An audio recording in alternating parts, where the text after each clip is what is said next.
Can I ask you something? Yes, sir. Since the war in Israel began, and since the war in Ukraine began, you've had quite a lot of people who are very against both in different ways. Yes. Do you think you've had enough people on who are supportive of either war? I don't know that word enough, if that's a good word. Let's say enough people who are on the side of Israel instead of wild critics. Well, I've had a few. I mean, I believe God Sad is on the side of Israel. For sure. Jordan is on the side of Israel. Mike Baker, Coleman Hughes. Yeah. Coleman did it for like 20 minutes, so it wasn't why he was here. No, I mean, none of them is why they're here.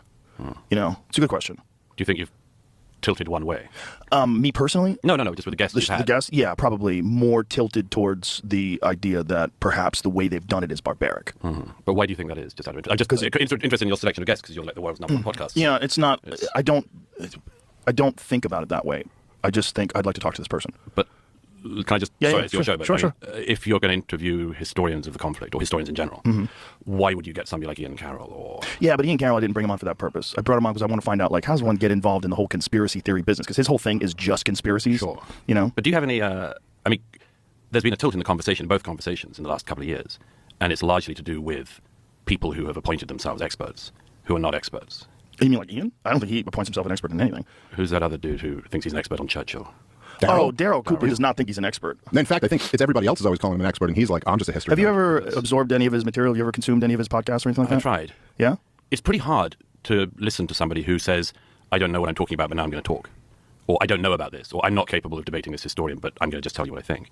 Yeah, but that's not exactly what Daryl was saying. I mean, Daryl's point of view, however you feel about this, what Daryl's saying is he doesn't really like doing debates. He likes to do long format stuff where he can really explain his position. If you throw a lot of shit out there, there's some point at which I'm just raising questions is not a valid thing. You're not raising questions. You're not asking questions. You're telling people something.